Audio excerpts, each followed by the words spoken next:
Hello, heathens! I'm Megan Angus, and this is Spinning the Wheel podcast. In this weekly audio ritual, we explore the 8 seasons of the witch's wheel of the year, and we discover how it is so much more than 8 Sabbats. We weirding witches time travel through holy days, festivals, and celestial events connecting our celebrations and magic to the past, present, and future. Our cackling fills the night as we take our turn gathering the wool, wielding the distaff, and spinning the wheel.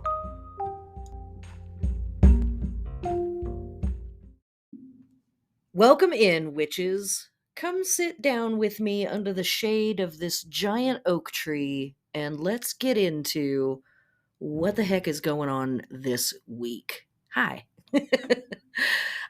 Do we have a lot of stuff going on this week? Yeah, we do. Is it fun and exciting? Eh. Guess it would depend on how you would define fun and exciting. But I think a lot of people would say no. No, it's not fun and exciting. It's intimidating. So let me say this first before we get into anything else this week. We have what I would describe, and lots of other people that talk about astrology would describe as tough astrology this week.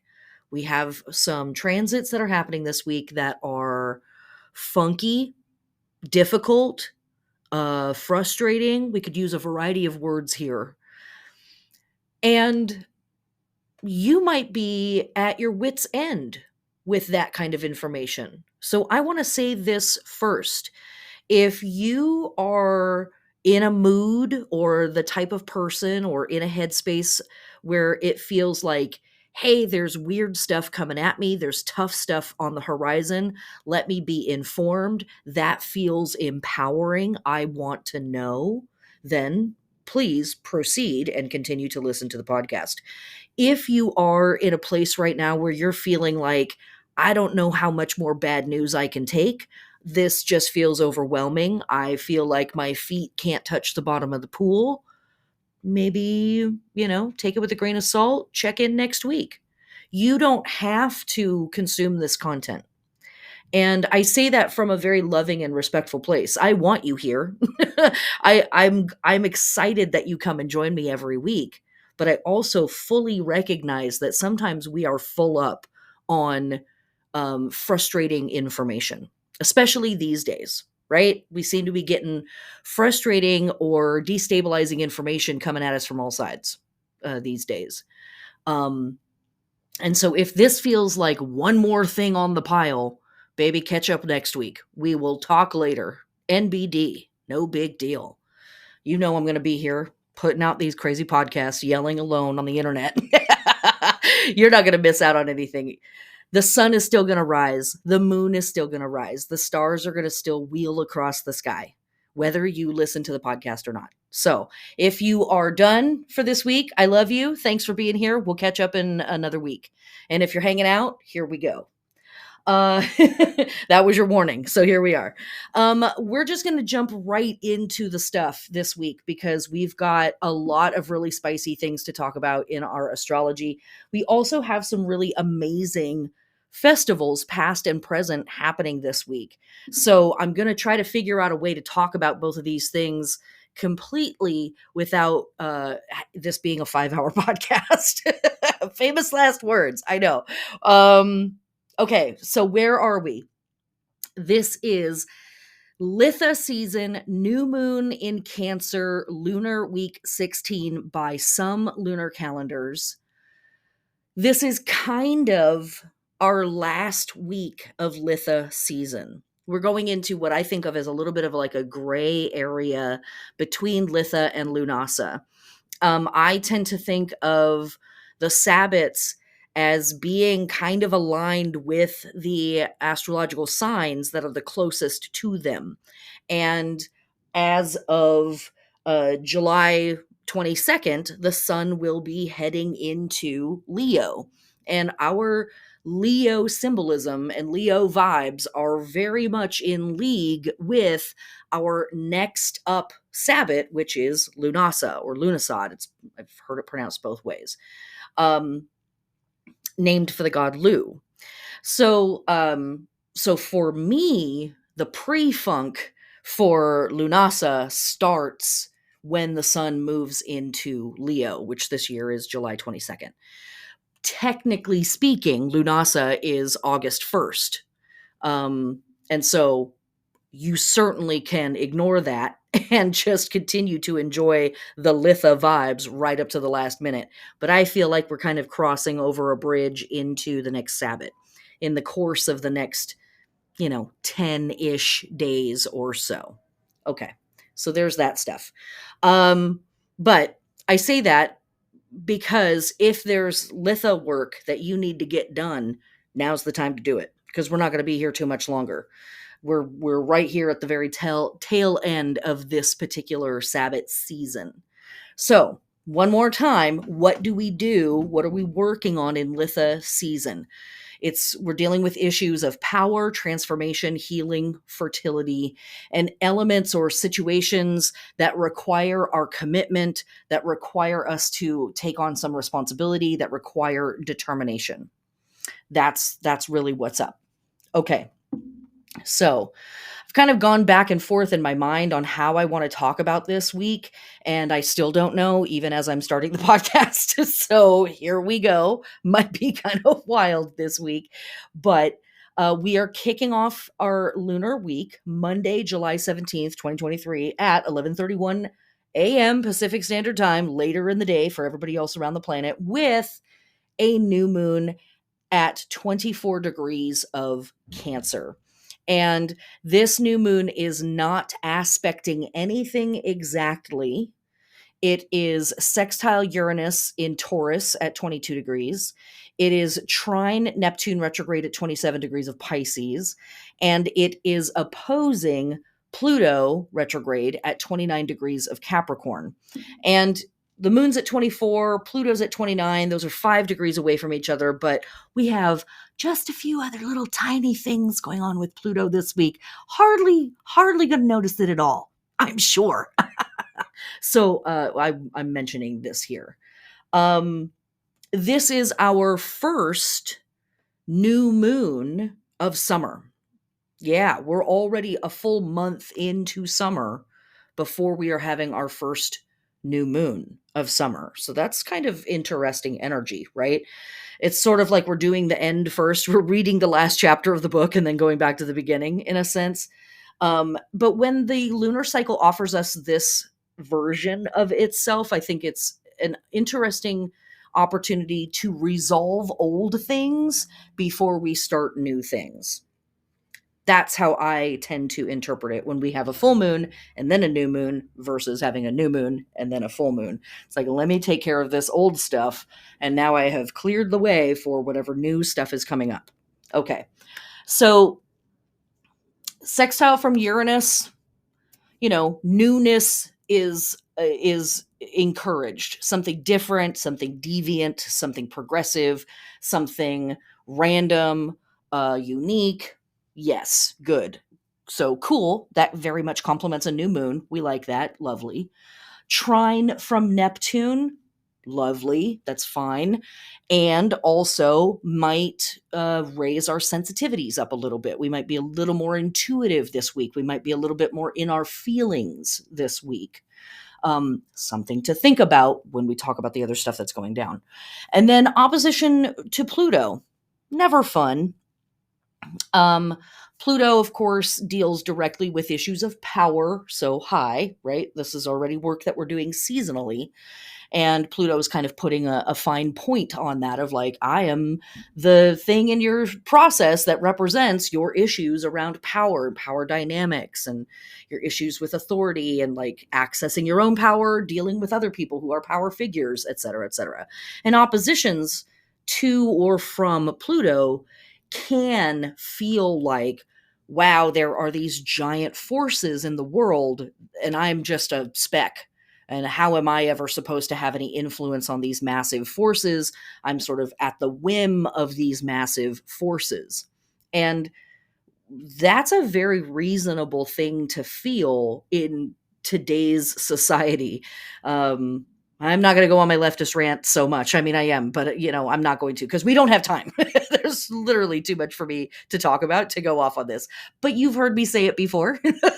There's that too, right? And in my conspiracy mind, in my opinion, that feeling of helplessness when we look at the state of the world and we think, wow, this is so big. How could I ever affect these circumstances or these situations? I think that's on purpose. We're meant to feel helpless. So this moon might be centering us in that feeling of like, wow, these forces are huge and I am tiny. The trine from Neptune might be like, let me just disappear. Let me just float away on some substance use. Let me float away on daydreaming. Let me float away on scrolling endlessly on my phone. The sextile from Uranus is like, oh, I'll just, make a hard right somewhere and it'll work itself out. I'll just do something random and new and it'll work itself out. Okay. Doesn't have to be all doom and gloom, but that might be the way that things play out for us this week. So when we're dealing with a new moon, as I already kind of mentioned, this is the start of a new process, or the returning back to a process that we haven't been working for a while. And this is a new moon in Cancer. Cancer is all about home, family, ancestry, ancestral lands, and our connection or lack of connection to our ancestry and our ancestral lands. It can be all about our dwelling place, like wherever it is or whatever it is that we call home. And home is sometimes a physical place and sometimes a feeling, right? So all of that stuff is coming up for us when we're dealing with a Cancer new moon. Family stuff, familial issues, dealing with family members, all of that. And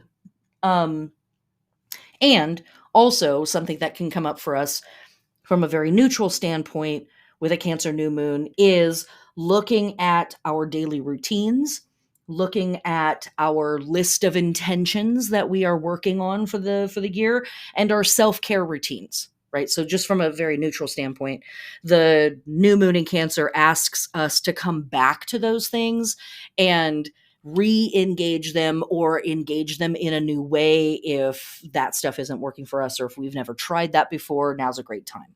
Okay, cool.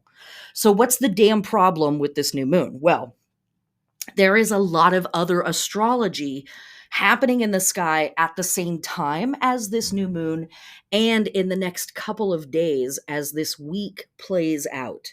So how do I want to talk about this? Okay. We have this new moon in Cancer at 24 or 25 degrees of Cancer. And it is receiving this opposition from Pluto, or it is opposing Pluto, as I've already mentioned. And Pluto brings us into subject matter like power, as I mentioned, also things like obsession and fixation and investigation.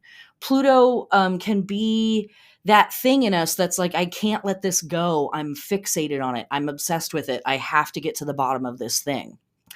And there can be a sense of urgency when we're dealing with Pluto stuff. It's power issues, and so decisions, around power, the use of power, and all of that.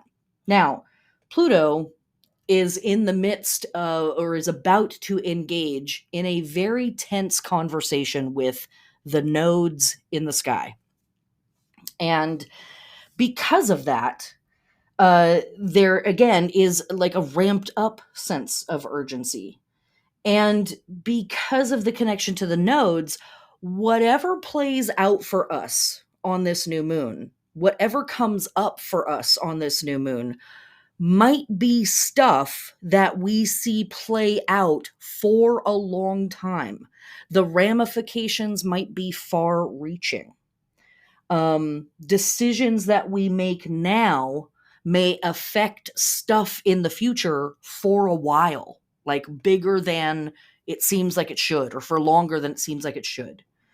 And so let me say this also. Whatever it is that we do with all this information that we have this week, however it is that we choose to engage with this stuff, I encourage you to be open-minded about it and to hold it sort of lightly, because the time period is so long, stuff might change, and stuff that we can't see now. And so, is there a way for you to create your blueprint or adjust your blueprint to create a little bit more space, basically for chaos to kind of roll into the mix?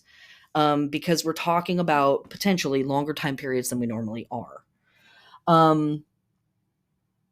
And because of that thing with Pluto, because of that opposition to Pluto, there also is an element here of you're way better off dealing with your own shit than trying to get up into somebody else's shit.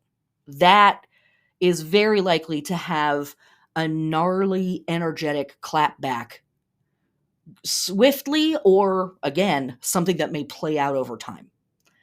And this idea of like deal with yourself versus dealing with other people's stuff is reiterated in some of our other astrology that we have. So let me just say now, there is a whole lot of encouragement this week to walk the walk and not talk the talk.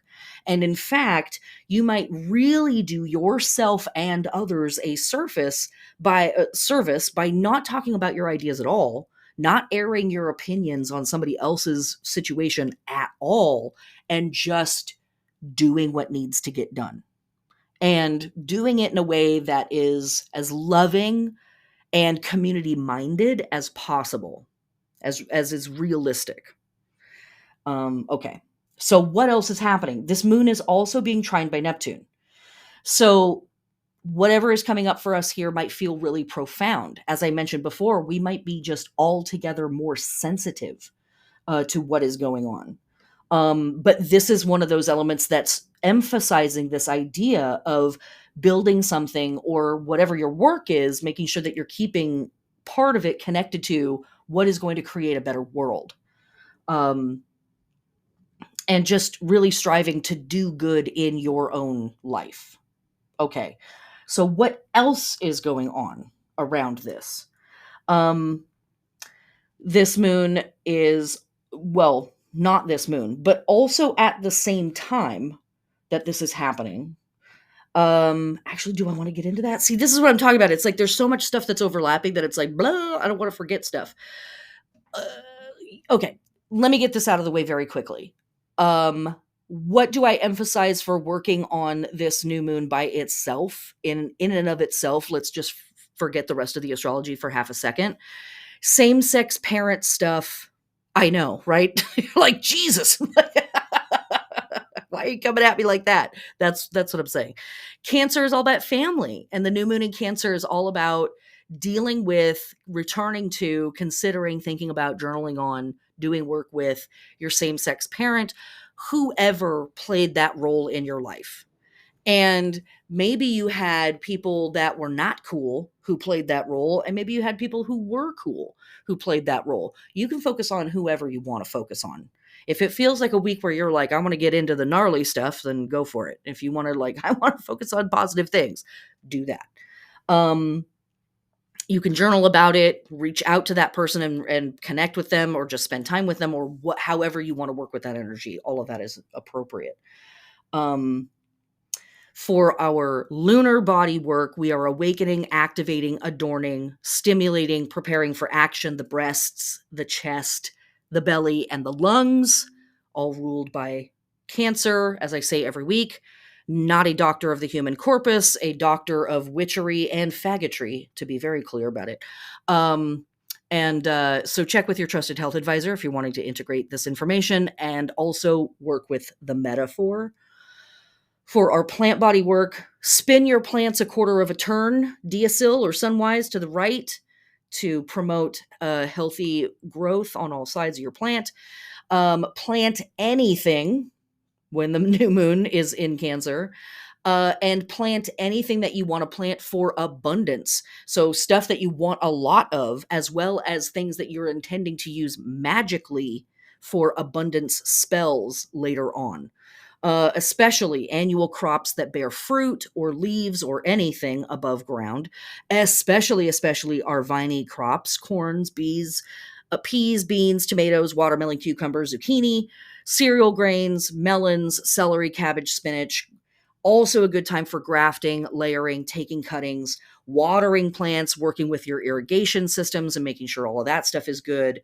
And last but not least, let me say that all expansion magic is emphasized and supported when we have the moon in Cancer, and this is a new moon in Cancer. So if you want to like re-up your protection magics around your house or your family members or your pets, fantastic time for doing that. But any expansion magic, so all of your abundant spells, all of your increasing spells, all of your rituals that are dedicated to bringing in more of something to your life, more protection, more money, more security, more happiness, more whatever.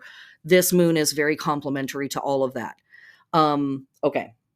I would also say that because of the other astrology, this is also a really great moon to do spell work or magic or rituals around getting very, very real with yourself and getting very grounded and clear about what your motivations are in whatever it is that you're seeking in the world to have more of or to make or be or do. Again, Pluto, the nodes. Meh. Okay. So there's the lunar stuff. I just wanted to make sure that we covered like the basics of the lunar stuff so that I don't forget it. So what else is happening on this day? Well, one, we have Mercury in Leo square Jupiter in Taurus at 11 degrees. Now, generally speaking, even a square from Jupiter, not so bad. But with the other things that are happening, Mercury square Jupiter can result in running at the mouth, talking huge and not having anything to follow up the big talk with. In the most neutral or positive light, this can be producing or sharing ideas with a lot of flair, being very loud and proud in the way that you kind of move through the world, feeling confident, having like big dramatic ideas or presenting your ideas in big dramatic ways. Cool, lovely, great, but again, stuff, context is all around us.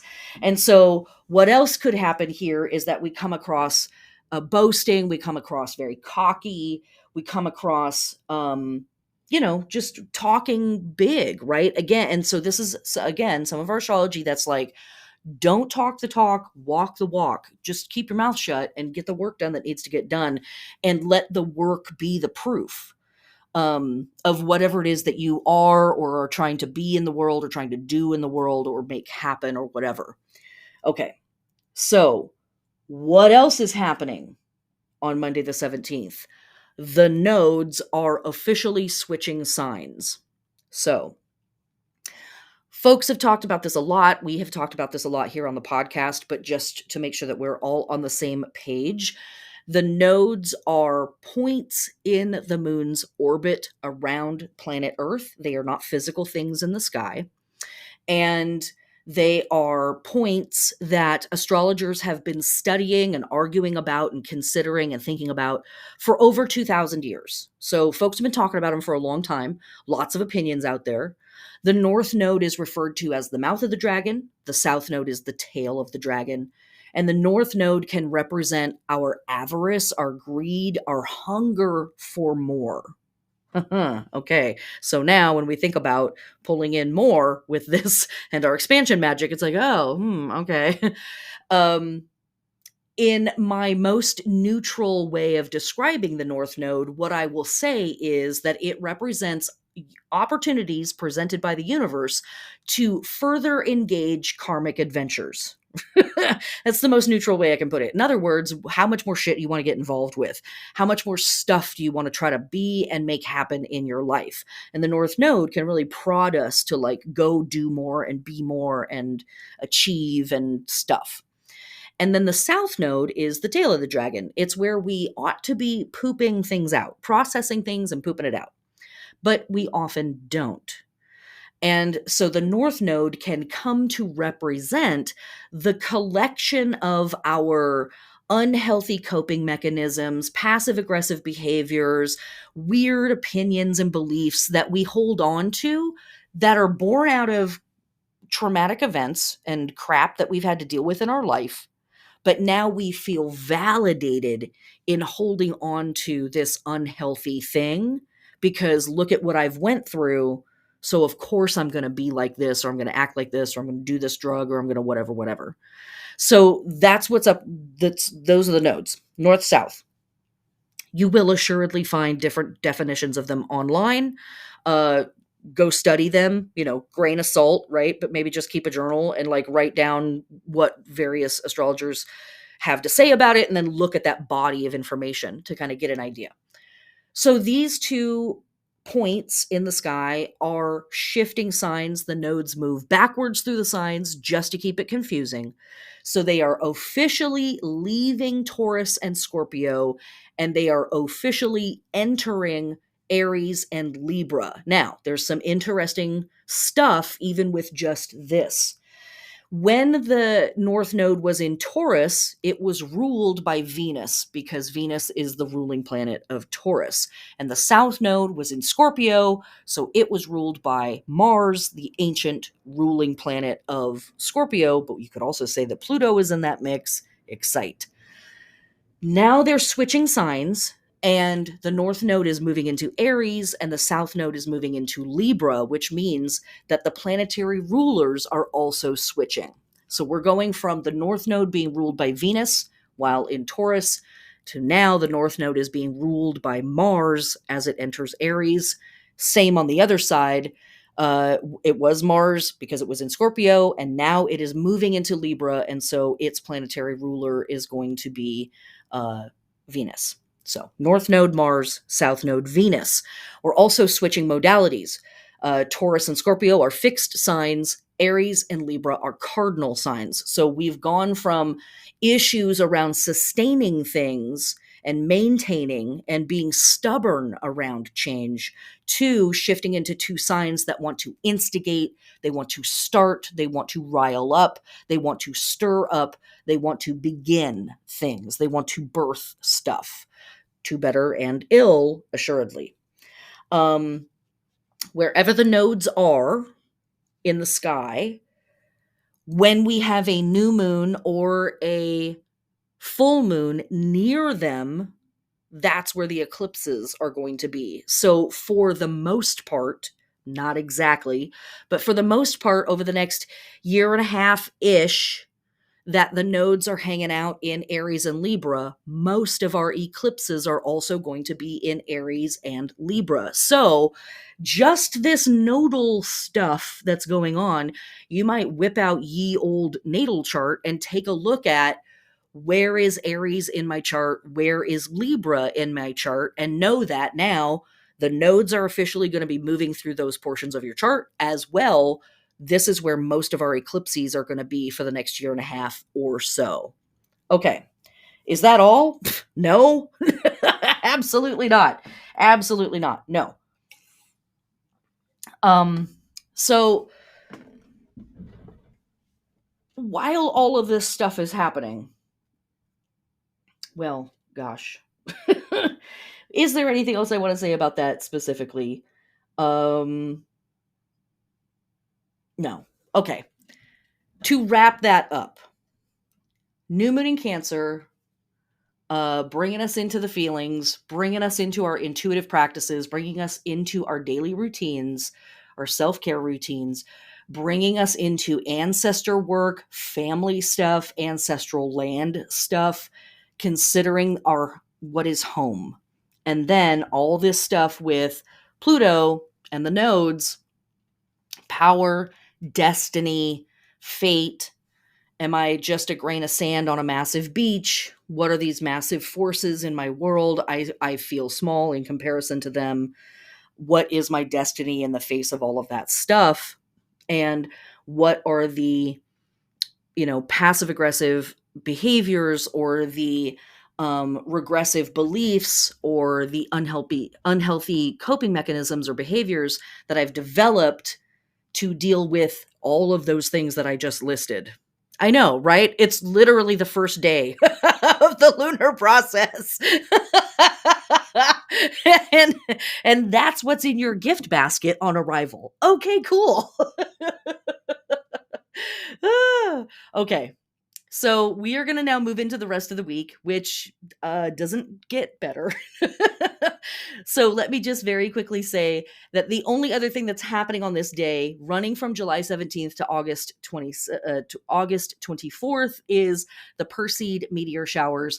And the Perseid, all the meteor showers tend to connect us with star gods and star goddesses, as well as ancestor work.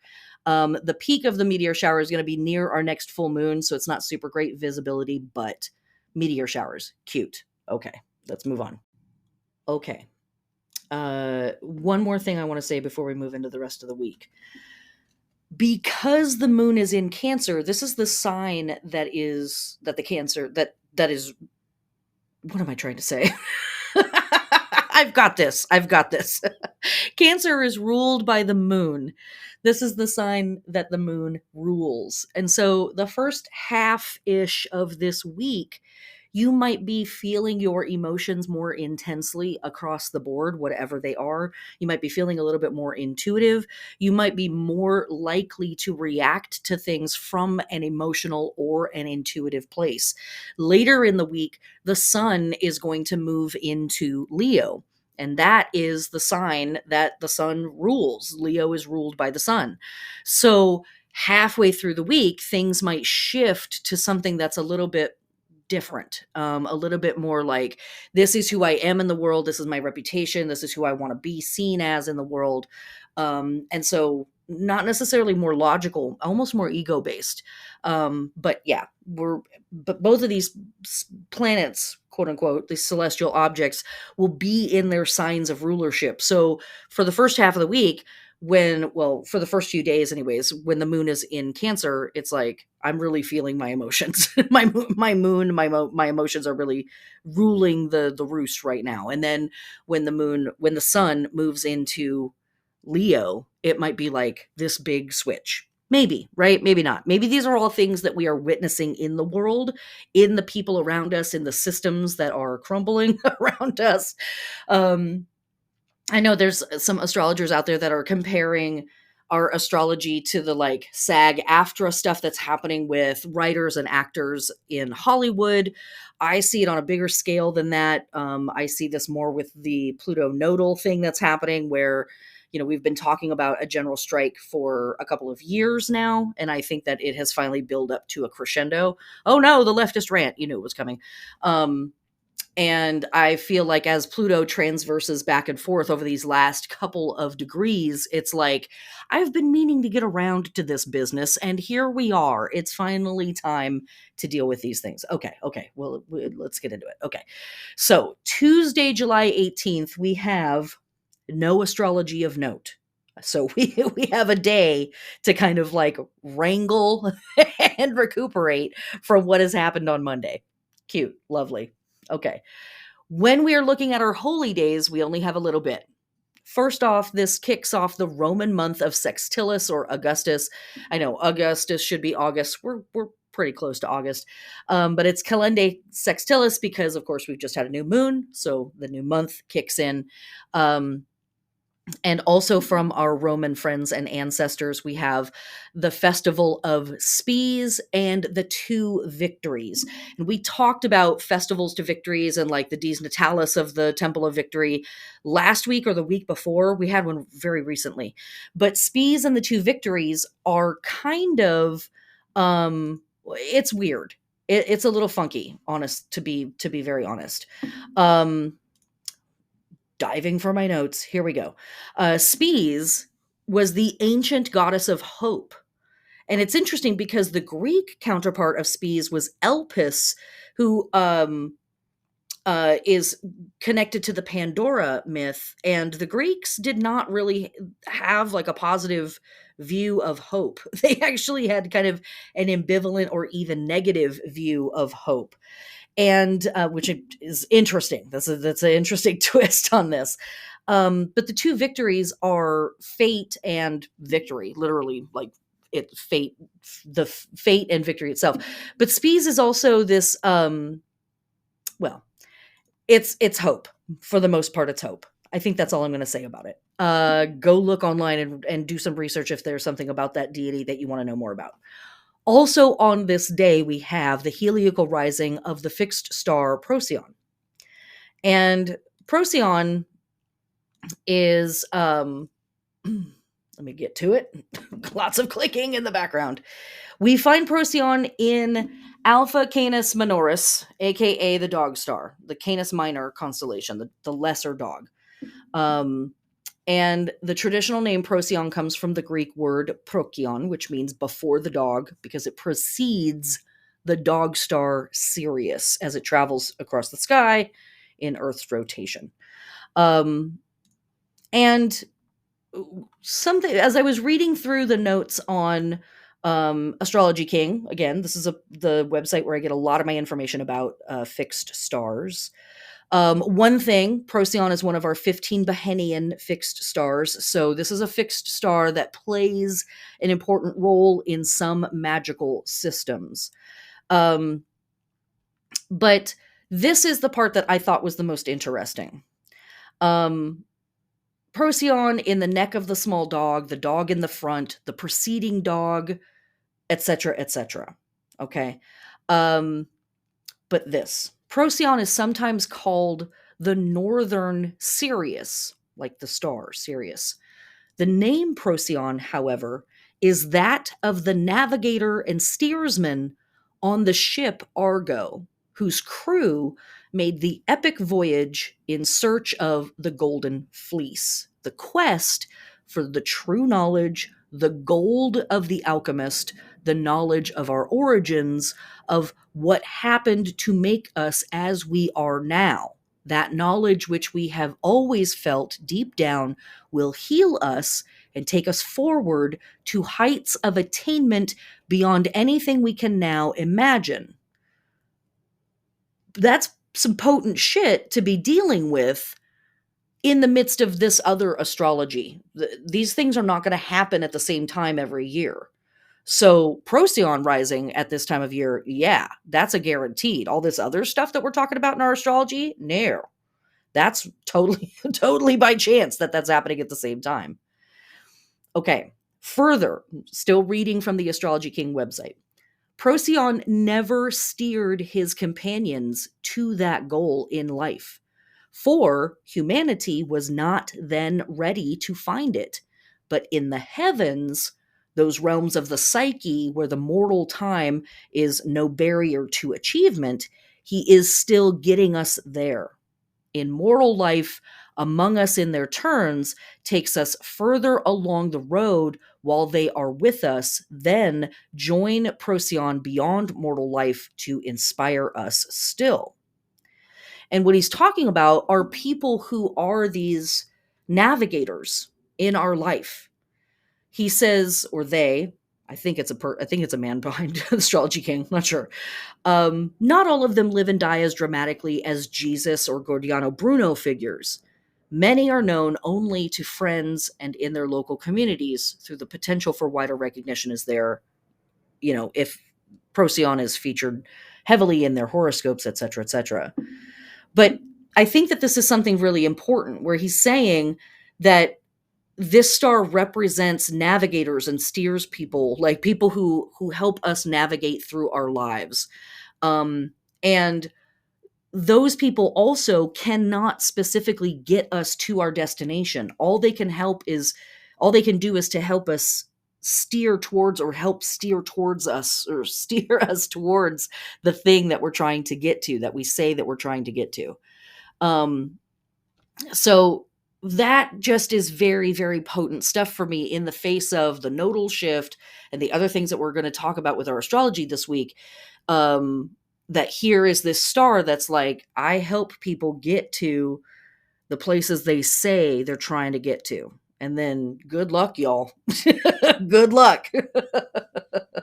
So Yeah, I just think that that's really interesting. Explodes are already given talents to new heights, but only if we embrace our inner truth and live that truth.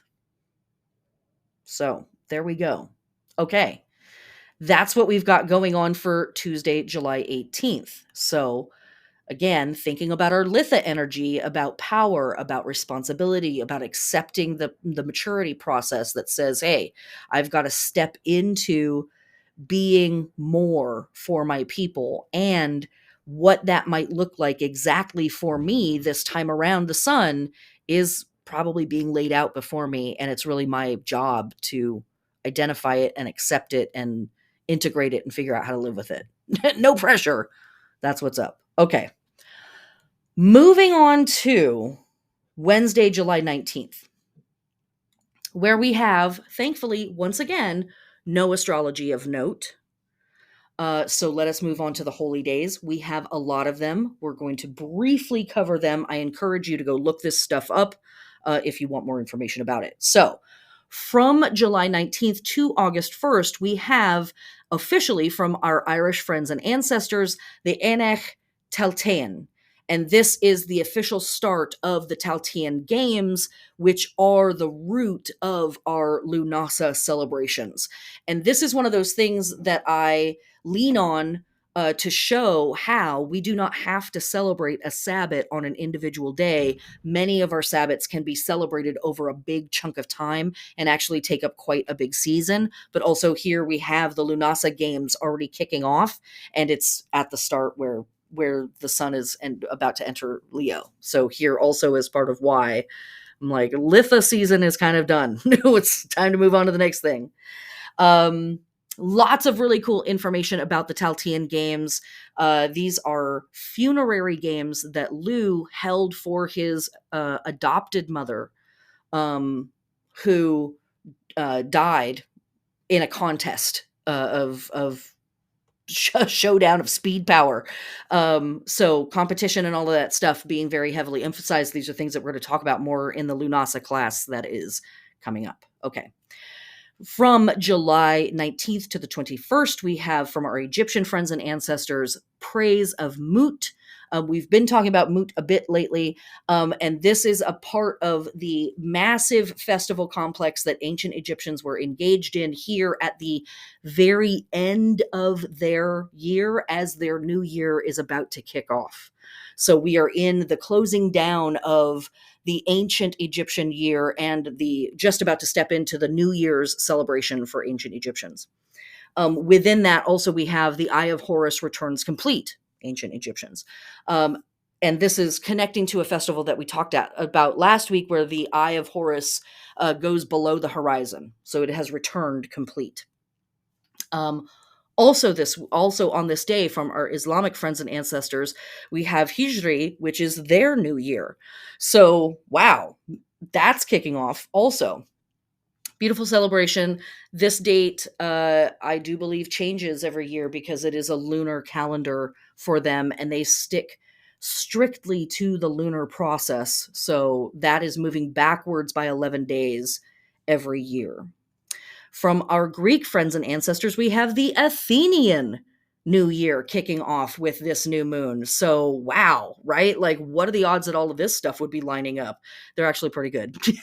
This is kind of what I'm talking about in my work all the time. But we have the Athenian New Year. So, this is a kickoff to the new year for Athenians. From our Buddhist friends and ancestors, we have Kuan Yin Day. We have another day dedicated to Kuan Yin at the end of the week. And throughout this entire season, through this portion of the year, the 6th month of the lunar calendar, we will see a whole bunch of days, festivals, weeks, moments dedicated to Kuan Yin, because it's either her birthday or her enlightenment day when she received her bodhisattvahood and her nirvana from Buddha. So lots of that stuff going on here. Again, from our ancient Egyptian friends and ancestors, around this time, the Nile is beginning to rise. It is going to crest its banks and flood the Nile Delta. Again, this is ancient Egypt. The Aswan Dam has ended that. The building of the Aswan Dam across the Nile River has ended that flooding, but this is the kickoff. The heliacal rising of the star Sirius and the Nile flooding its banks was the indicator for ancient Egyptians that the old year was done and the new year was here. And from our Greek friends and ancestors, we have the kickoff of the month, Schirophorion, which we will talk about more as various Greek holidays pop up. Okay. That brings us to Thursday, July 20th. Let us take a sip before we get into this. We have, happening in the sky for our astrology, the sun in Cancer trine Neptune retrograde in Pisces at 27 degrees. Generally speaking, this could be a moment of some lovely emotional healing. It could feel very graceful. You might have some emotional clarity. If there was some boggy, murky things that came up at the beginning of the week, this might be a day where some of that stuff starts to clear up. But, right, here's me with the good news. Is there other stuff going on? Yes, we're still reeling from some of those things that have happened at the beginning of the week, and we are about to step into several days of good Lord level astrology. And so this trine from Neptune might also, or to Neptune, I should say, might also be getting us feeling very vulnerable, or our vulnerability might be ramped up quite a bit. Our emotions might be feeling very complex at this time, and in that, potentially a little overwhelming. Anytime we are having these kinds of heavy transits from Neptune or to Neptune, I want to remind you to check in on your body, because it's very easy to forget the physical plane when Neptune is involved. Things are hazy, they're murky, they're cloudy, they're foggy, they're nebulous, they're confusing, they're dazzling, they're fantastic, they're surreal, but they are not grounded, they're not practical, they're not real. And so have some snacks, remember to drink some water, remember to move your body in gentle, loving ways. Just do whatever you have to come back to the physical plane. Because the trine to Neptune might be really encouraging us to escape the physical plane in whatever way we can, given the pressures of the other stuff that's going on. So what else is happening on this day? We have Mars in Virgo opposing Saturn retrograde in Pisces at 6 degrees. Mars oppose Saturn. Blech. Let me look at my notes. What do I have? The very first word in all caps, drama. And that is definitely building on all the other stuff that's happening, right? Saturn, angry grandpa, literally the name that I have for Saturn is angry grandpa. Mars, who just chooses violence as a brand, more than happy to argue about whatever is going on, right? Coupled with all that stuff with family that's going on at the beginning of the week, ook, right? Could be ooky, could be spooky, could be funkadelic. Even if that stuff is all peaches and cream for you, Mars oppose Saturn feels like you're hitting the gas and you're hitting the brakes at the same time. And so we can be putting a lot of energy into just spinning our wheels and creating like a lot of smoke and a lot of noise, but we are not making any forward progress. So let me look through my notes very quickly. If there's anything positive about a Mars oppose Saturn, it is that we can find a level of determination in that. Sometimes, if we are in a good space internally, we can utilize this moment as a like, I'm willing to sit here and get the thing done. I'm more than happy to sit down and drill on this for as long as it takes. Let's get it going. Let's get it done. So cool. It can also be a moment where we can summon maturity in us, or we are having an opportunity to develop our maturity. Okay. But the overly grand gets shot down. The small moves count with this transit. Discipline, great labor. This is what I have written down. So discipline, this is one of our go-to words, determination, that kind of stuff. These are our go-to words for the work that we're doing in Litha season. So this transit can complement the stuff that we're trying to do in Litha, but because it's Mars and it's Saturn, it might be getting us to that place through an argument or a funky run-in with authority or a funky run-in with responsibility that we don't want to deal with, that we don't want to take on, or that we have taken on and we're just exhausted by having to deal with it. That kind of stuff might be coming up for us with this transit. And collectively with all of that stuff, actually, no, I'm going to save that. Okay. What else do we have going on this day? From our Egyptian friends and ancestors, we have the cleaning and the renewing of the noble ones and the feast of Menhui. And so the cleaning and renewing of the noble ones is literally like all of those. Remember, we had the feast of the beautiful reunion a couple of weeks ago where Hathor, the statue of Hathor, is put on this boat and like taken all the way up the Nile, and they stop at all these different temples and like say hi to all these different gods and goddesses. And they get to the top, they knock sacred boots with Edfu, and then they come back and she's pregnant with Horus. Sweet, cute. Okay. So now at all those individual temples, all those temples are being cleaned out and reset for the new year. And then the Feast of Menhui. Menhui is an Egyptian deity that is basically described as the destroyer, the devourer. And I think that they might be an extension of Apis or Set. I'm not sure. But how I see that in my mind, and I could be wrong about this, I haven't done enough research on it, so I'll be frank there, is that this is the devourer of the end of the old year. Like, let me eat this, let me bite this so that it's ended and then the new thing can begin. We'll see. Okay. From our Catholic friends and ancestors, we have the Feast of St. Margaret of Antioch. And good old St. Marge was known for being the patron of childbirth and pregnant women. Very, very appropriate as we are moving through Cancer season. Also on this day, we have the binding of the wreaths from our Lithuanian friends. And for a long time, I had a difficult time finding, I found this holiday and then I couldn't find anything about it. And I've only found a little bit about it. Now I have found more. And yes, it can be celebrated on this day. And also it is ultimately connected with our midsummer festivals. So this is also something that we might see happening way back in June on the summer solstice. But it ultimately connects to all of our Eastern European, Balkan, Slavic midsummer celebrations. And young men and women or young folks would build wreaths and set candles in them and set them out on the river, the local river or the local lake, to, float around. And if people's wreaths knocked together, well, perhaps that was an indication from the gods and goddesses that your boots also should be knocking together. Lovely. Okay. From our Roman friends and ancestors, we have Supplicia Canem. Why I mention this is because we have our heliacal rising of our fixed star that is found in the dog constellation. Supplicia Canem was a day of sacrifice where dogs were sacrificed.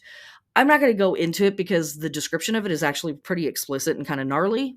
No, you can look it up if you want to know about it.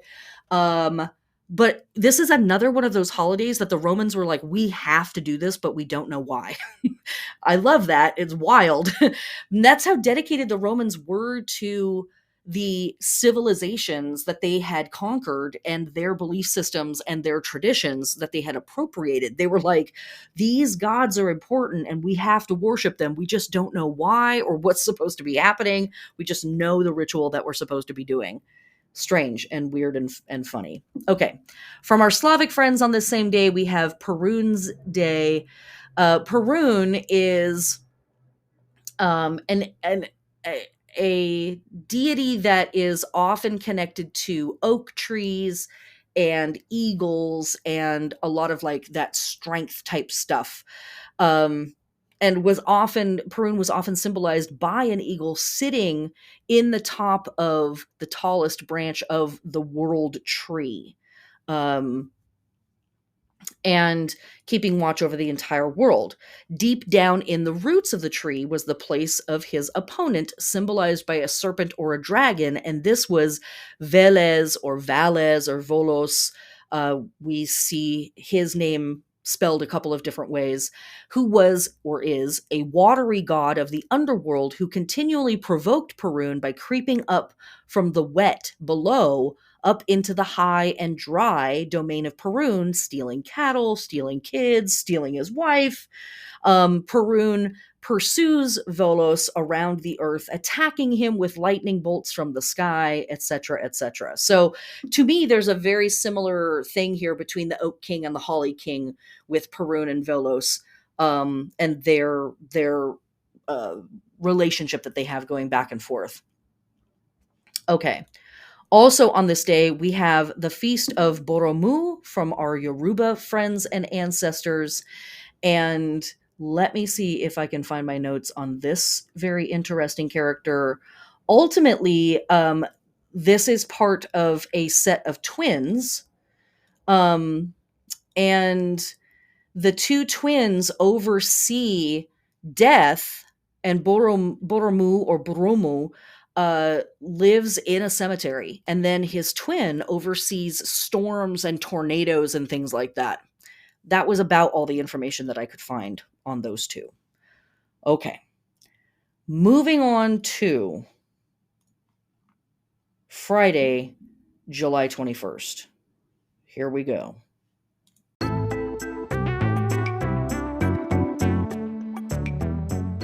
But before that, how about an ad? Okay.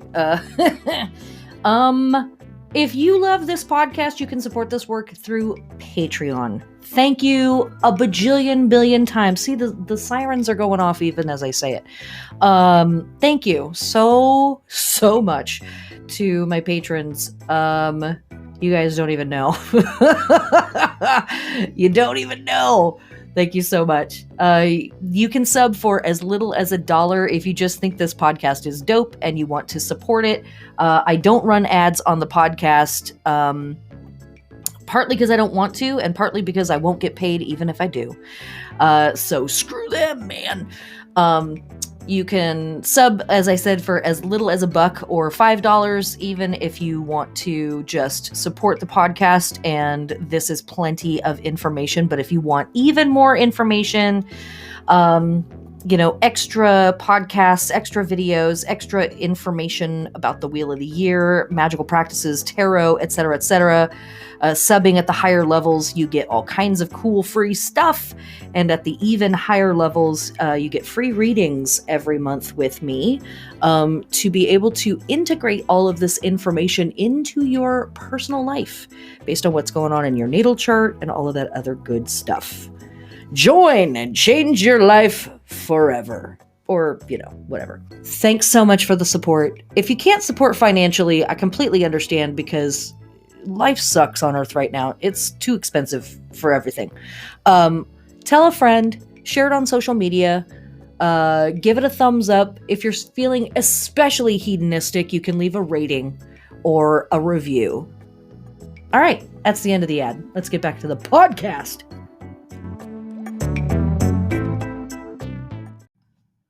Okie dokie, my BB artichoke. Here we go. Friday, July 21st, 2:20 p.m. Pacific Standard Time, later in the day / the next day for everybody else around the planet. We have our waxing crescent moon in Virgo at 13 degrees. This moon will be trining Jupiter at 12 degrees of Taurus, conjunct Mars at 6 degrees of Taurus, and opposing Saturn retrograde at 6 degrees of Pisces. So, are we done with that Mars opposition to Saturn? Apparently not. We'll get into that in just a second. I'm going to cover the lunar stuff by itself, and then we're going to talk about the bigger picture. So, first off, we're dealing with a waxing crescent.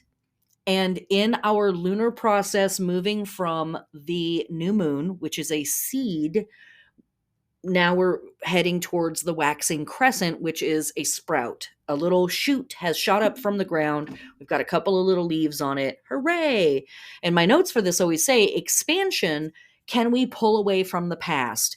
Wow, isn't that, strangely appropriate, right? What do we always say on the podcast? I'm sure it's just a coincidence. um, and so here the moon even is conspiring against us. No, it is trying to help. And it's saying, can we pull against gravity? Can we push out of the soil? Can we be the thing? Can we do the thing? Sometimes for some of us, this is actually the hardest part of the lunar process, because this is the point where we actually have to like get it going on our own. Then the next lunar moment that we're going to have will be a square to the sun. Happens every lunar process, and don't freak out on me.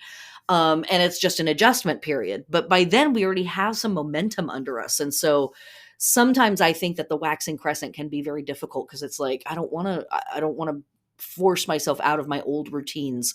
And yet the waxing crescent is like, maybe you should. Okay. What are we doing with a waxing crescent in Virgo? It is a fantastic time for leveling up your skills. And very specifically, my notes say, show your work. So here again, we have another astro piece that's saying, don't talk the talk, walk the walk. Don't tell people what you're doing, just go do it. Don't tell other people what you think they should be doing, just go do it yourself. Or get together with the people that are going to make it happen and go make it happen. That thing. That's really what's up. It's a great time just by itself, ignoring the rest of the astrology and total fucking madness of Earth. It's a great time to take a workshop. It's a great time to um, to level up your skill sets. If there's something you've wanted to learn, start that. If there's something you've wanted to get back to and get better at, let's go. All of that stuff. Very complementary, sits very nicely with this moon. For our lunar body, we are awakening, activating, adorning, stimulating, and preparing for action the large and small intestines, the spleen, the pancreas, and that's it. And these are the parts of the body that filter stuff out. And the pancreas produces enzymes that break things down. And it also is one of the things that produces hormones for us. So this is about, it's Virgo, right? Virgo wants to get into the details. It wants to break stuff down. It wants to go through things with a fine tooth comb and like parse out the little details. So that's what's up. Again, always sure body stuff, but also the metaphor here is very important. For our plant body work with our waxing crescent moon in Virgo, one of our schools of thought is when the moon is in Virgo, leave your plants alone. It's a fantastic time for doing study and research on what would be good for your plants. Looking up fertilizer. When should I repot them? How often should I water them? When's a good time to prune them for optimal growth, etc., etc. Not touching the plants, learning about your plants. But also, there is another school of theory that feels like cultivating, cutting wood, and harvesting plants for drying and storage, ethically, of course, right? If you didn't spin your plants earlier in the week, spin them now. We can also be grafting, layering, taking cuttings, and then planting annual crops that bear their fruits or their leaves or their whatever above ground, waxing moon, and then especially the leafy crops. And also planting cereals, grains, melons, cucumbers, celery, cabbage, spinach, etc., etc., etc. Okay, now let's get into the astrology of this day. What do we have going on? We have the sun in Cancer opposing Pluto retrograde in Capricorn at 29 degrees. We also have the sun in Cancer squaring the nodes who have just moved into Aries and Libra at 29 degrees. And then we also have Mercury in Leo trining Chiron in Aries at 19 degrees. In a best case scenario, the sun opposing Pluto can feel cathartic. That's literally the only positive thing I have in my notes. So, so what else? Paranoia, like in all caps in my notes, paranoia. When we are experiencing this opposition from Pluto, it can feel like the great eye of Big Brother is shining down directly on us and watching our every move. Not only are we just a speck of dirt in the face of these massive cosmic forces, but now these massive cosmic forces have taken particular interest in us and are watching our every move. Or that's what it feels like. In the words of the great sage Kurt Cobain, just because you're paranoid doesn't mean they're not after you. And also, just because you're paranoid doesn't mean they are after you. And so here's what's really tough when we're dealing with these kinds of transits. It can be really difficult to know, is this fantasy or am I picking up on something? Remember, through the whole first part of the week, our intuition and our emotions are ramped up. We also have that transit between the sun and Neptune just one day before, right? So we know that there's haziness and nebulousness and a surreality about what we're experiencing. So now add this Pluto opposition to the mix. And my number one piece of advice for all of this is slow down, take a breath, try to move right. And don't forget, we've got the Mars opposition Saturn, right? Still here, still very much in the mix, still very much in the vibe. And that's definitely something that's going to agitate and frustrate and make things weird and difficult and funky. So, or represents that stuff in our process. However you would like to say that to yourself. So my number one piece of advice is slow down, take a breath, take a walk around a block, journal it first, say it to yourself first before you say it out loud, ask for more time, and try to move out of a reaction space and into a response space. Tell yourself, I'm feeling paranoid if you're feeling paranoid. And maybe there's something going down, and maybe there isn't. What is the healthiest way that I can move through this moment to feel safe and secure, but not necessarily blow up everything if nothing is actually happening? So difficult, right? How do we know? Like, a lot of these things are happening outside of our scope of understanding. And we're just like, do I react to this or not? So be easy with yourself, be loving with yourself, be kind with yourself, and say, I feel destabilized, things feel weird. And then also remind yourself that might be because I'm picking up on something that is funky. And it might be that I'm just having a hard time this week and everything is fine. Right? Existential crisis can really get you. Okay. So then also, we have the sun in Cancer square the nodes. And what does that feel like? It feels like forced work. It feels like forcing the work, right? I must have this. I have to have this. It's destined for me. I'm meant for this. It must be so, right? The nodes are all about, like, did the universe, are the gods inviting me through door number 3? Is this my time finally? And with that Mars element in the background and the Saturnian element in the background and all this other stuff, boy, howdy, can our ego get riled up. And then also Mercury trine Chiron, and Mercury in Leo trine Chiron in Aries. And this very, very much can feel like, just like, let me get my ego all fixed up in this. Let me get myself really, really worked up about these things. And let me take everything very, very personally. Let me be very affected by this. Actually, you know what? I'm looking through my notes, and I have this written in one place, but I don't have it written in another. So I'm actually skeptical because we had Mercury square Jupiter earlier. I think I'm wrong. I don't think we actually have Mercury in Leo trine Chiron in Aries at 19 degrees. Do we? Here's me. I'm a total professional, guys, and I know exactly what I'm doing. We do. We do have it. I'm not on drugs. That's probably the problem. Okay, that's really happening.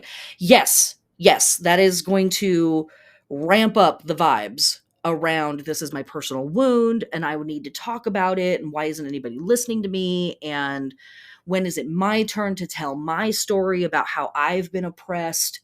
That stuff. And maybe it is your turn to talk about it, and maybe it isn't. Good luck with that. This whole collection of astrology is just like, holy shit, man. This is just a lot, guys. It's really, really a lot. Okay. That's all I'm going to say about that, because there's even more fun to talk about in the next couple of days. So, our holy days for Friday, July 21st, we have Damo's Day from our pagan friends and ancestors, and we also have Witches' Day from our pagan friends and ancestors.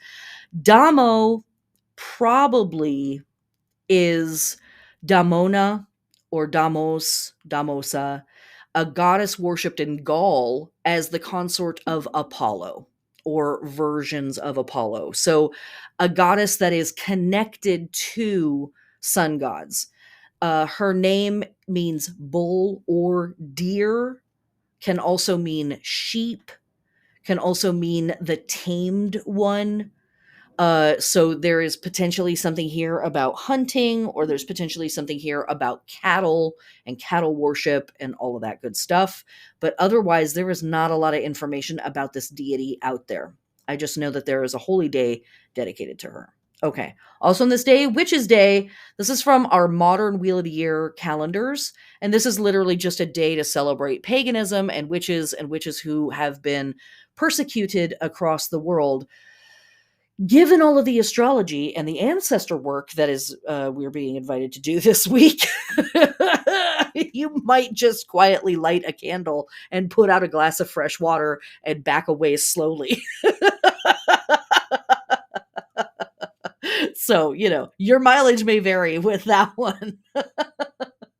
Okay, moving on to Saturday, July 22nd.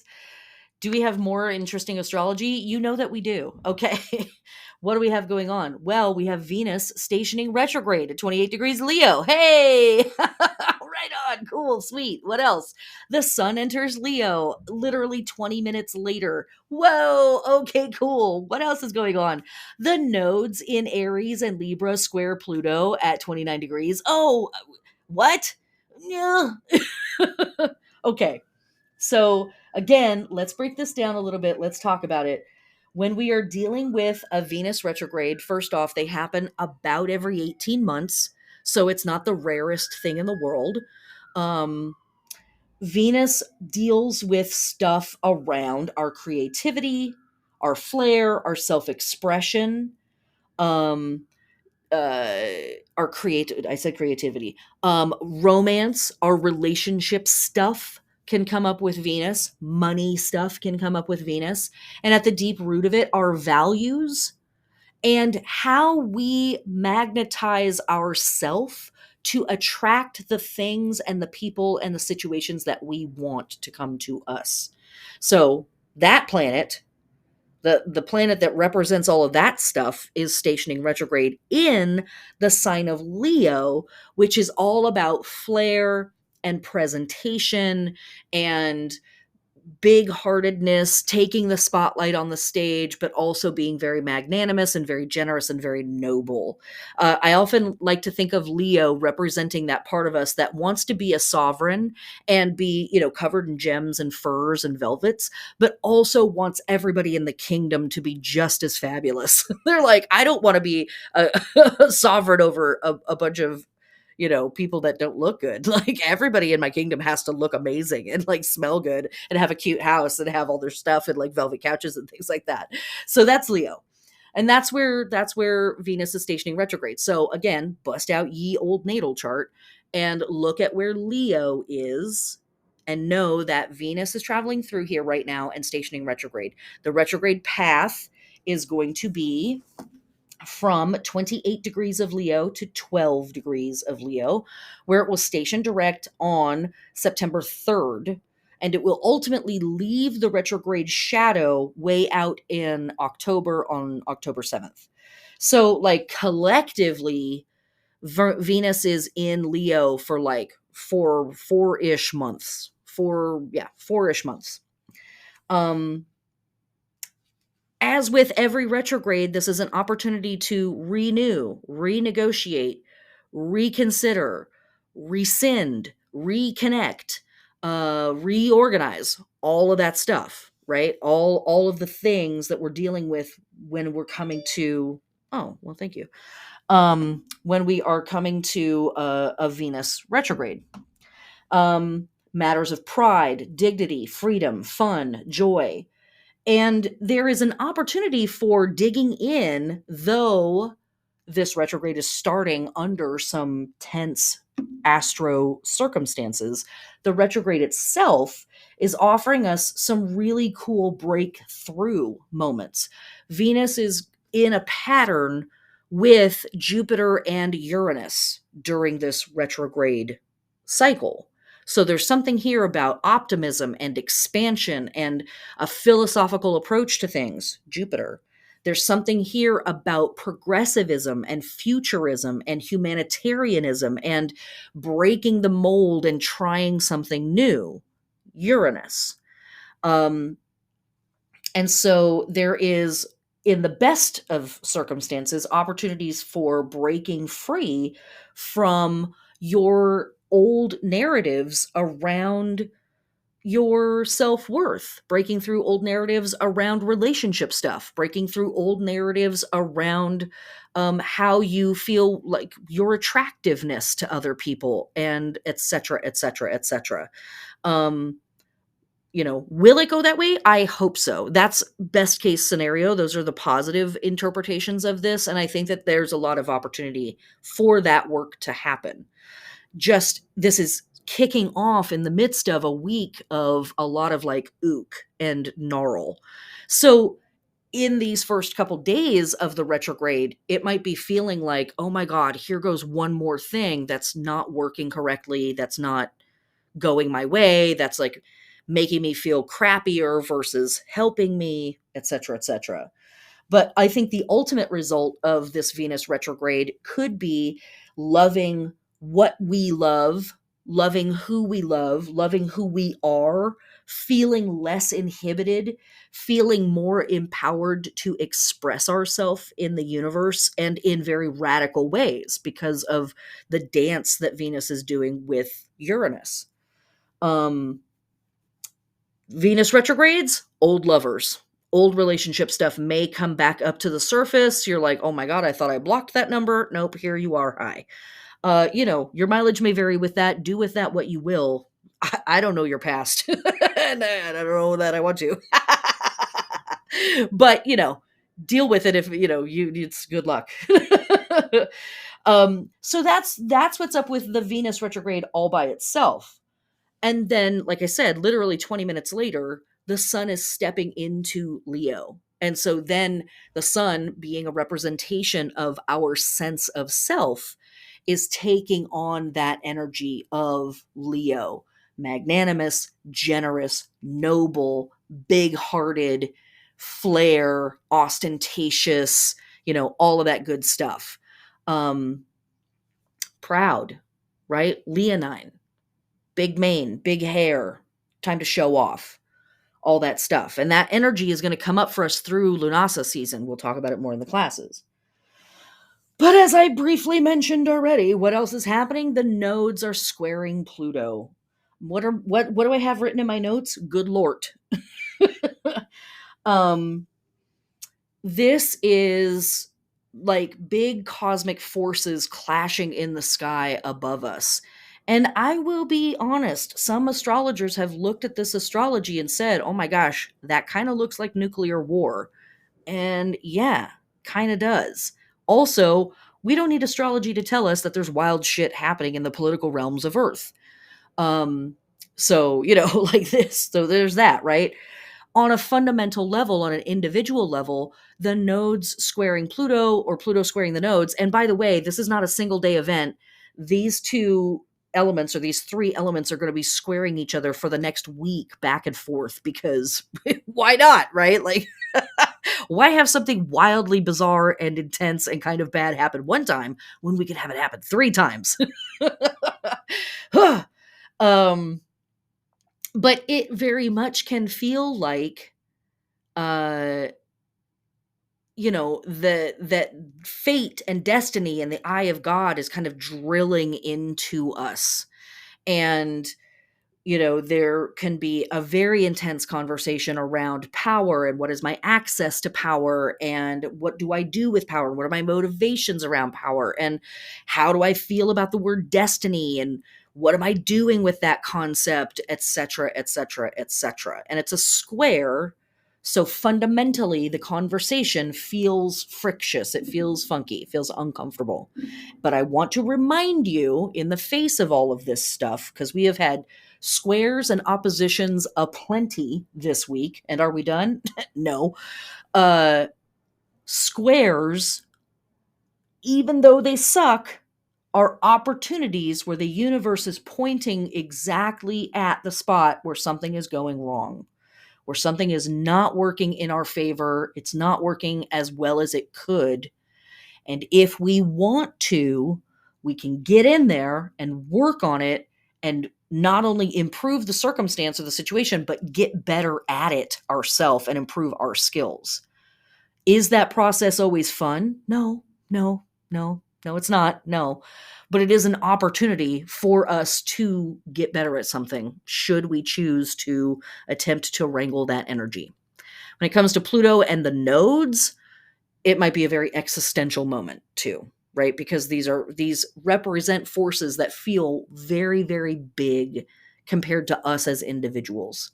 So that might also be at the root of the frustration represented by the square, is that we look at this and we're like, holy moly, what am I supposed to do about this as an individual? How could I possibly affect this?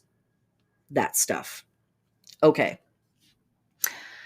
I'm going to stop talking about the astrology of Saturday the 22nd and move very quickly into the holy days. As I mentioned, the sun is entering Leo. Hooray. From our ancient Egyptian friends and ancestors, we have the Feast of Anubis. Pretty dope deity. If you don't know about them, they oversee some very fancy stuff. Go check them out. From our pagan and Catholic friends and ancestors, we have the Feast of Mary Magdalene, one of Jesus's homegirls. They hung tough back in the day. She's got some interesting myths and stuff. Also, that's a deity. Well, I don't know if she's a deity. She kind of is. She's an archetype. You put your tinfoil hat on before you go on the internet to learn more about Mary Magdalene, because it gets real weird real fast. And then from our Roman friends and ancestors, we have the Dies Natalis for the temple of Salus. And Salus was a goddess of politeness. Salus literally represents good behavior within individuals and within society.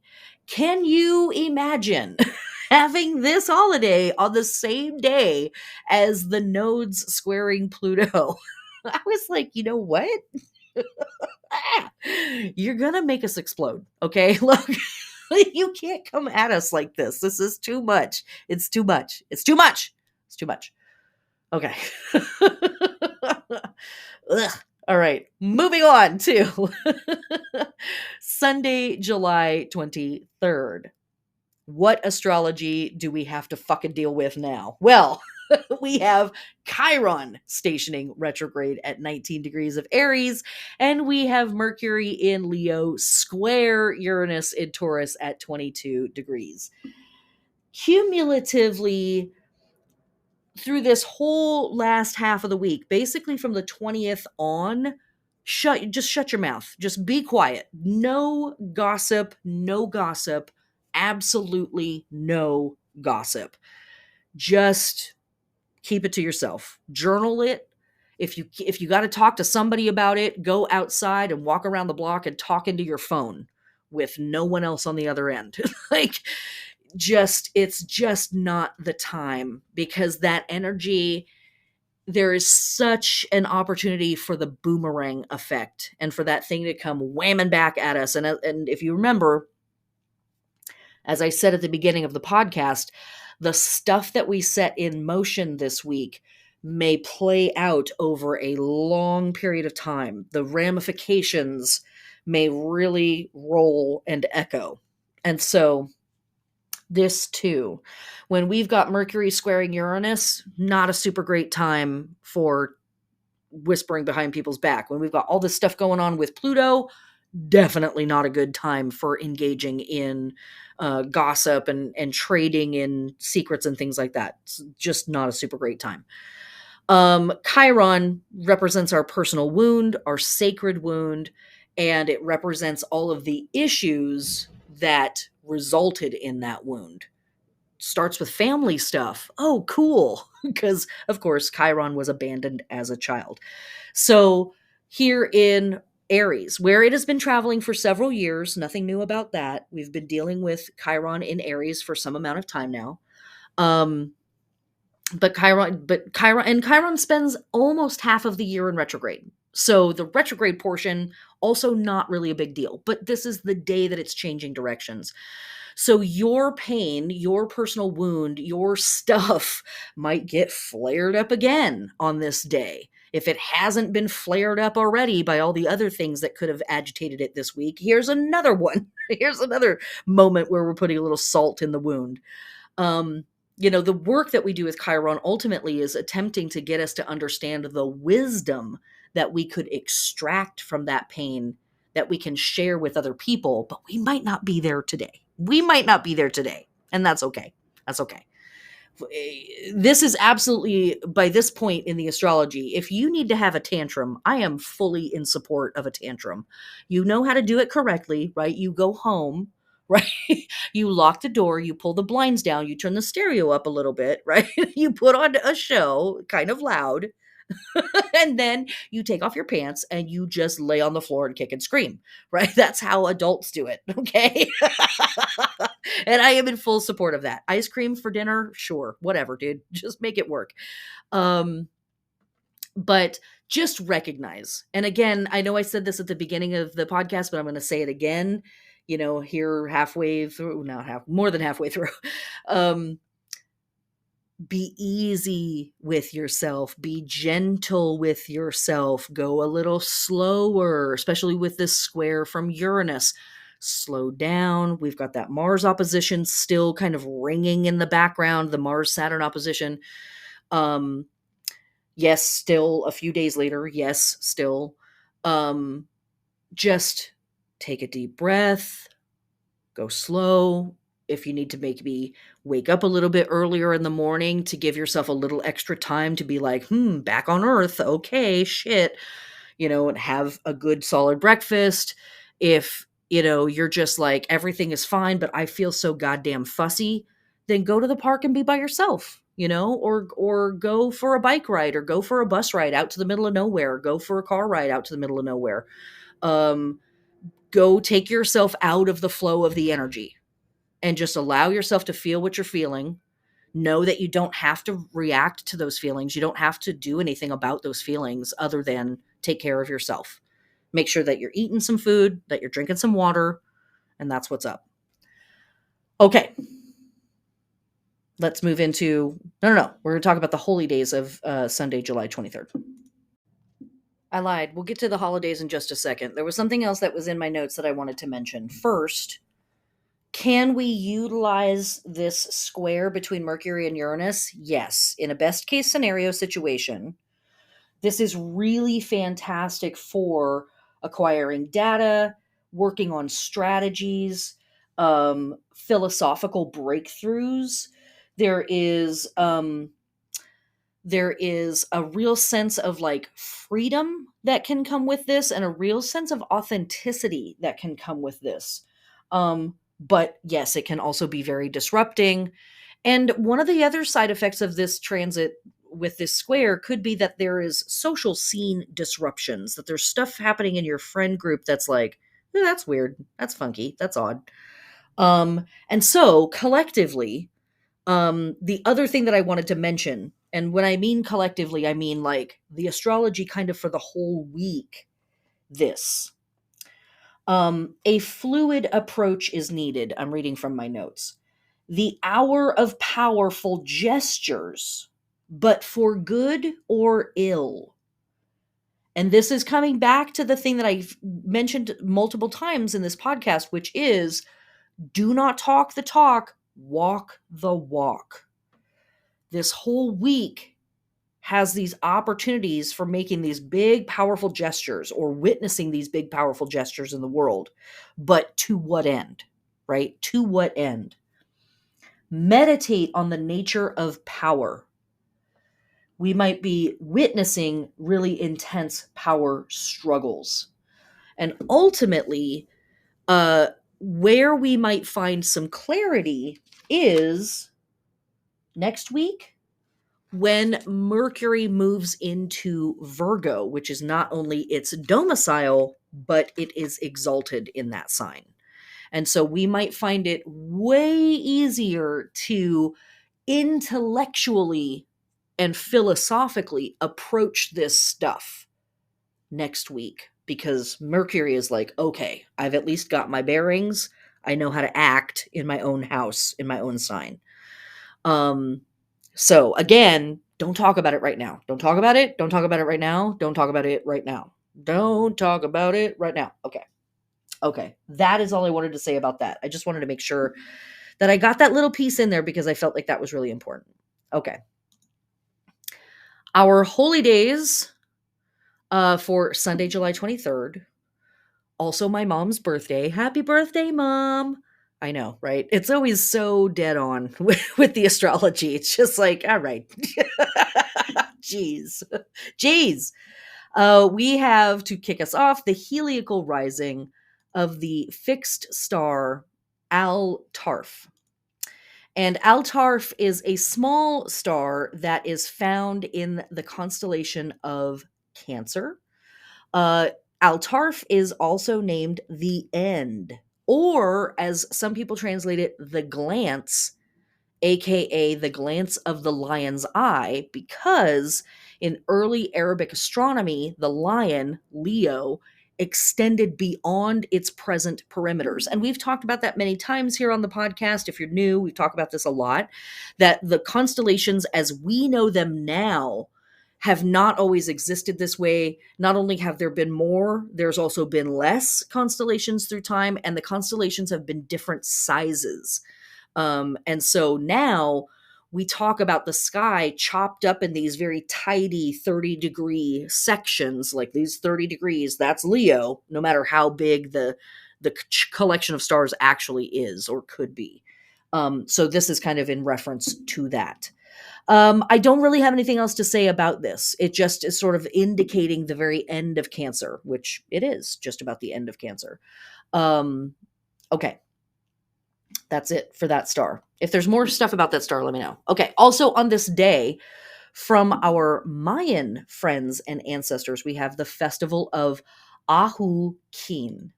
And Ahukin, also pronounced Kinik Ahua, is the Mayan sun god. And so here again, in the midst of, all of this solar energy and solar power with all of our other festivals and holy days that are happening, we're really at the heart, right, for the Northern Hemisphere people of all of the solar stuff. We have this festival dedicated to this particular solar deity from our Mayan friends and ancestors. War dances were executed. There might have been fire stuff going on. There were, pyramid stuff going on. But obviously, because of colonialism and the diaspora that people in the Yucatan Peninsula have experienced because of colonialism, we have lost a lot of our Mayan history. But thankfully, there are people who are, trying to put those pieces back together, et cetera, et cetera. The sun god is associated with an aquatic eastern paradise where he can assume the shape of a chimerical water bird. He's also shown as a young man paddling a canoe, et cetera, et cetera. Okay, that's what's up for Sunday, July 23rd. Moving on to the last day of our lunar week, Monday, July 24th, we have no fucking astrology. Hooray! And I genuinely think it's because the planets and the sun and the moon were like, we've done enough. We've done enough. Is it going to get gnarly again next week? Yes, ma'am. Yes, sir. Yes, whatever you prefer. Yes, ladies and gents, and everybody who knows better. Yes, it's going to get even weirder next week, which is also part of why I'm encouraging you to be easy with yourself this week because we're not out of the woods yet.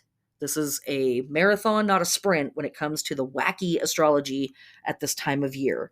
So be kind to yourself, be gentle, be kind to other people too, even if they don't necessarily deserve it. And I'm not talking about big giant corporations and, billionaires and stuff. No, they can fend for themselves.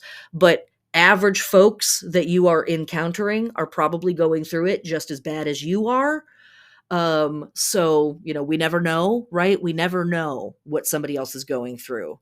So give people a little space, give people a little peace, give people a little bit of forgiveness. It might just make it easier on you. They don't even necessarily deserve it. It might be more about you keeping peace for yourself by giving peace to another person. Very, very legitimate. Okay.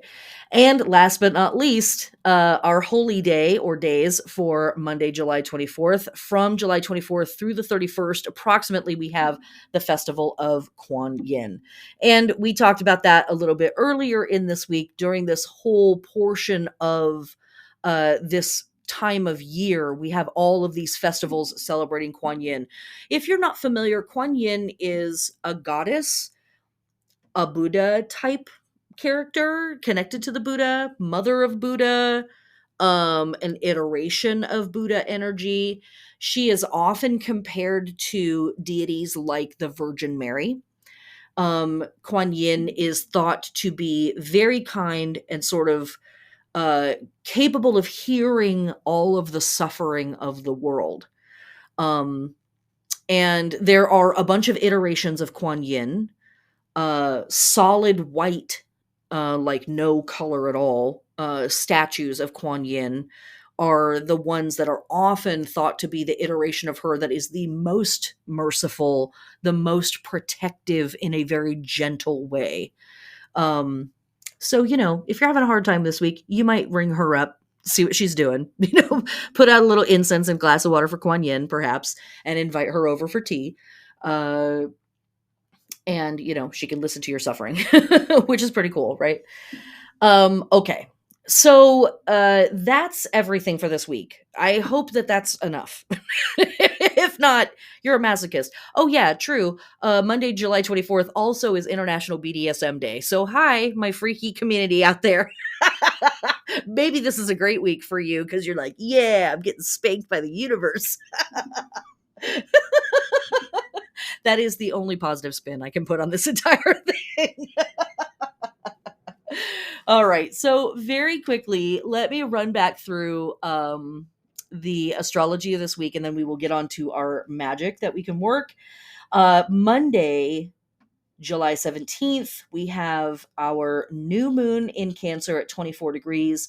We also have Mercury in Leo square Jupiter in Taurus at 11 degrees, and the nodes moving into 29 degrees of Aries, North Node, Libra, South Node. Tuesday, and then also on that day, the moon moves into Leo. Tuesday, July 18th, nothing. Wednesday, July 19th, nothing. Thursday, the 20th, we have the sun in Cancer, trine Neptune retrograde in Pisces at 27 degrees. We have the moon moving into Virgo. We have Mercury in Virgo opposing Saturn in Pisces at 6 degrees. Friday, July 21st, we have our waxing crescent moon at 13 degrees of Virgo. We also have the sun in Cancer opposing Pluto retrograde in Capricorn at 29 degrees, and the sun in Cancer squaring the nodes in Aries and Libra at 29 degrees. Saturday, the 22nd, we have Venus stationing retrograde at 28 degrees of Leo. We have literally 18 minutes later, the sun moving into Leo. And then later in the evening, we have the nodes in Aries and Libra squaring Pluto in Capricorn at 29 degrees. Sunday, the 23rd, we have Chiron stationing retrograde in Aries at 19 degrees, and we have Mercury in Leo square Uranus in Taurus at 22 degrees. And Monday, the 24th, nothing. Thank God. Okay, somewhere in there, the moon also moves into Libra. Oh, yeah, Saturday, the 22nd, moon moves into Libra. Okay, lovely. Our tarot for this week. I encourage you to work with the Chariot card. I have a class available to patrons that are subscribed at the Venus level and higher, the $9 a month level and higher, on the Chariot card. You can check that out. Why the Chariot card? Because the Chariot card represents us in our process, doing our thing, on our way. And in that card, and I'm thinking about the Smith Waite version of this card specifically, we see this character that is just bespangled in magical symbolism. They're just oozing magical symbolism. It's on their head, it's on their shoulders, it's on their chest, it's on their skirt. It's like it's on everything. And they're riding in a chariot, and the chariot is encrusted in magical symbolism. And this person has no idea the power of the forces that they are in the midst of. And the card is often connected to the idea of swift victory and swift defeat. Chariots, right? Going fast, zipping, sometimes out of control, right? Sometimes we're driving the chariot, sometimes we are careening in the chariot, praying to God we don't die. And this week might feel like the Chariot. This week might feel like high highs, low lows, swift victories, swift defeats, and being ensconced or enveloped in forces that are difficult to name, outside of your control, way, way bigger and mysterious, and way bigger than you. Note this, that in astrology, or this, I guess I should say this first. Note this, that the Chariot card is connected to the sign of Cancer. So that's part of why this is our last moments in, these are our last moments in Cancer. And so this is an opportunity to hang out with this card in these last moments in this very intense astro moment. But also note this, we have those two wheels that the Chariot is riding on. And in the Smith Waite card, there's nothing really fancy about them. You can barely see them in the illustration. Jupiter, the planet Jupiter, is exalted in the sign of Cancer. Jupiter is connected to the Wheel of Fortune card in tarot. So there is something about being at the whim of these forces and also giving yourself over to these things, or at the very least taking the reins of a system you don't entirely understand, and a system that you are not entirely in control of, and running the race, challenging the competition, attempting to win the prize, making the thing happen. And this week might feel like that. Jupiter, of course, being exalted there, even if it doesn't feel like it, is on our side.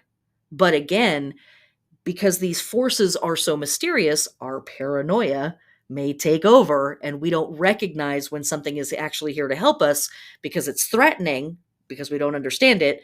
We're defensive towards it. And that too is a reason why I want to encourage you this week. Don't talk, listen, let other people run their mouths, save it, speak to yourself internally, but don't trade in in a lot of discussion this week. And just hold on to the reins and run the race.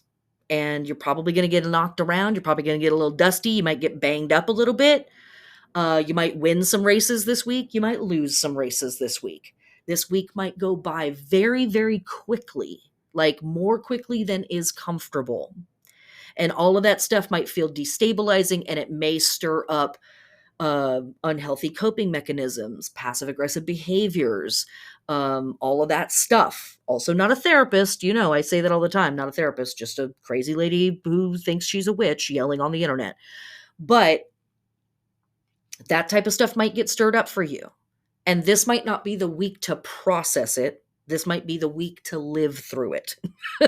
So drink your water, have some candies ready, have some sweets for yourself, bow out, right? Be mature enough to understand when you have hit your limit and it's time to bow out of a situation and let somebody else win that race, right? You need to do some repairs on your chariot after the last one. That kind of vibe might really be the vibe this week. Okay.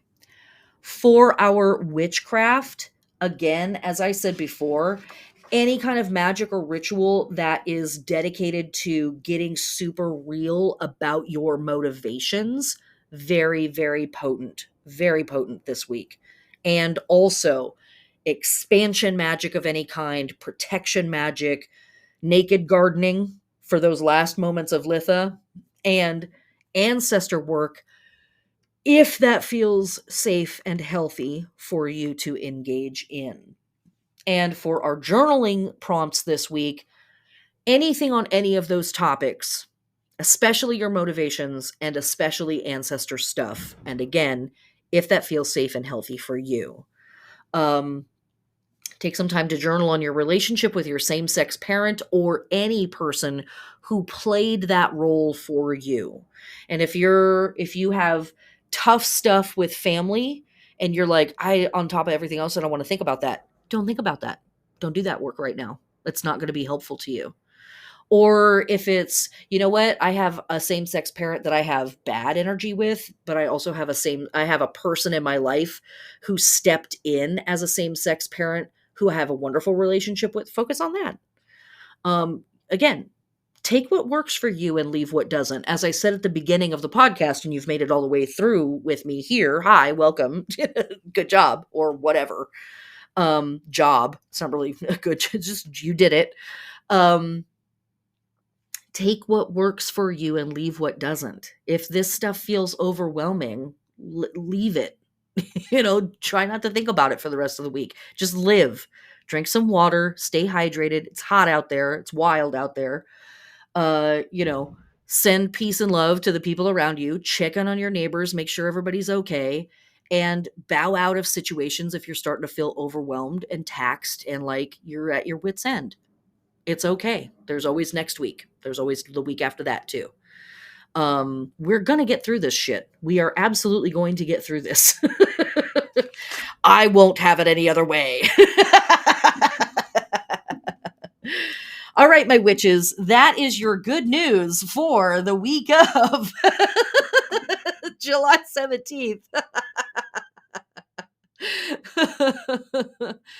Just have fun with it. Just have fun with it. Whatever. Oh my God, I'm so sure.